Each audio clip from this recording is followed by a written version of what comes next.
Class 11th. Welcome to the online tutorial sessions for business studies. I am Avinash Lambert, your business guru, and today we are going to continue our second chapter, which is forms of business organization. Students, we were covering our topic, which was formation of a joint stock company, under which we had completed the first stage, that is promotion stage. Then we studied about the important documents used in the promotion process, that is memorandum of association. Then we completed article of association and we also covered what is prospectus. Then we came to the second stage, which is incorporation stage, and after that we completed the third stage, which is capital subscription stage. Now students, we are going to cover the last stage, the fourth stage, which is commencement of business, which is required in the public company. Now the fourth stage, the last stage of the chapter of the formation of company, which is commencement of business. Now student, as soon as the minimum capital subscription is being received by the company, then company applies it to the registrar to issue the certificate of commencement of business. As soon as the third stage is completed, as soon as the third stage, the capital subscription stage is completed, the company applies to registrar to issue the certificate of commencement of business. Commencement means to start. Fine. Along with the company must submit following declarations. Now, as soon as they go for the registration for the application of to issue the certificate of commencement of business, they also need to submit few declarations, few things which they need to submit. Now, the first thing which they need to submit is the minimum subscription of 90% of issued amount has been received. If they have not received the 90% of issued amount, then there will be no commencement of business. On the third stage, there will be cancellation. So, if they have completed the third stage, only they can start the fourth stage, and for that they have to show that the third stage is being completed, that is the minimum subscription, that is 90% of share amount has been received. And as they have completed, there will be a second declaration they have to submit, which is directors have paid in cash the application and allotment money. The directors have paid. They have to pay in cash of what? Of the application and allotment money of the share. Whatever amount of shares they have taken, they have to pay in cash the application and allotment money of those shares. So these are the two things which they need to submit to have the certificate of commencement of business. Now the third is, there should be no money pending. There should be no money pending to pay back to the applicants. Suppose there are some extra applicants which have issued, which they have shown their interest in buying the shares, but not everyone get the share. So those extra amount that must be already paid to those applicants. Therefore, no money pending to pay. There must not be any amount which is to be paid to those applicants. No money pending to pay back to the applicants. All the money has been already paid. Now nothing to pay back. Fine. The fourth one, the above required declarations have been compiled with, and it must be signed with the directors or secretary of company. So whatever the things, the three things, they must be compiled together, they must be attached together, and it must be signed.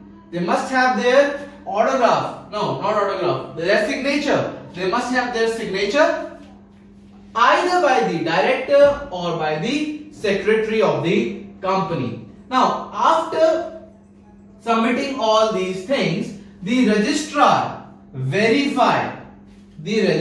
checks whether the documents or the declarations are valid or not. He basically sees the validity and authenticity, whether these documents and declarations are authentic? Are they true? Aren't they fake ones?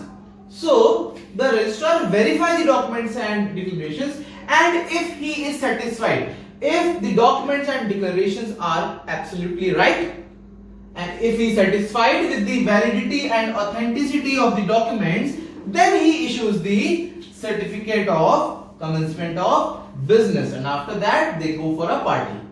No, they don't go for a party, they celebrate that they have completed all the stages of the formation of a company. So the registrar issue the certificate of commencement of business. Now students, what is the effect of certificate of commencement of business? As soon the company receives the certificate of commencement of business, the companies have two things. First, the company can start its business activities. As soon they receive the certificate of commencement of business, that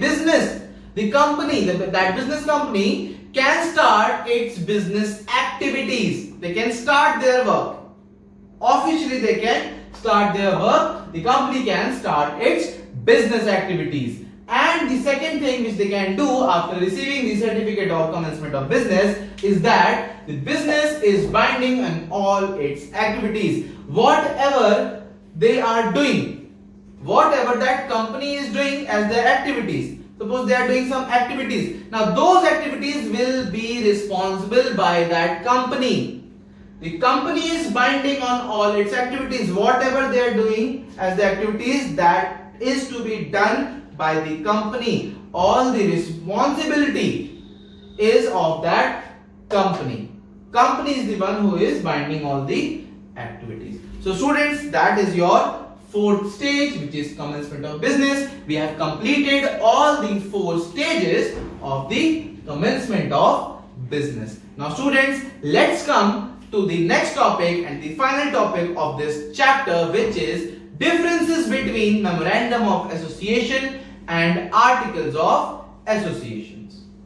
Next topic is difference between memorandum of association and the articles of association. Student, this is the last topic for your second chapter. So let's start. So I have divided the whole topic into 8 bases, from which you have to learn at least 6. So let's start with the first one, which is nature. Now, what is the nature? How is that? Now, the nature of memorandum of association is the charter, or you can call it the constitution. The main rule of this company is the memorandum of association. That the constitution of any country is the most important thing of that country. Likewise, the memorandum of association is the most important document of a company, and it is treated as the constitution of the company. Each and everything will be followed by that memorandum of association. And the nature of article of association is that it is the bylaws of the company, the side laws, the other laws, but not so important as memorandum of association. But they are also the laws, but they are the bylaws of the company. So this is the nature. Now the scope, up to what extent they can go. So the scope defines of memorandum of association is that it defines the powers and objectives of the company. What are the powers? What is the main objective of that company? That is to be mentioned in the memorandum of association. And what about articles of association? It contains rules and regulations to carry out day-to-day operation. Article of association contains the rules and regulations for doing the work on a day-to-day thing. And the memorandum of association, it has the powers and objectives of the company, which are forever. And these are for the day-to-day operations. This is for forever. The status of memorandum of association is that it is the fundamental document, the major document, that important document, major document. That's why it's called constitution. It is the major document, fundamental documents. And the article of association, it is the supplementary, means secondary document. It is also required, but it is the secondary document, not the primary document, secondary document. Now the fourth one is legal effect. Now, if memorandum of association is treated badly, or they do something which is not mentioned in the memorandum of association, then it means that all the things have been done are void. Void means they are being cancelled. They are not under the company's rule. Therefore, they are treated as void. Acts done beyond its scope are void. Means they are treated as zero. Articles of association, if acts done beyond the scope, can be rectified. If they want to do things which are not written in the article of association, but that can be done if the shareholders rectify, they vote for it, fine, and they can change the articles of association. Now, compulsion. How much necessary is to make the memorandum of association and the article of association? So the compulsion, the preparation and filling is compulsory. You have to prepare and you have to fill the memorandum of association, and it is compulsory. And what about articles of association? The preparation is optional. It is optional because they can adopt the other memorandum of articles of association from the Companies Act Table F. With the help of Table F of Companies Act, they can adopt other article of association. Now, the alteration means how many changes you can do. So, the changes are difficult and lengthy.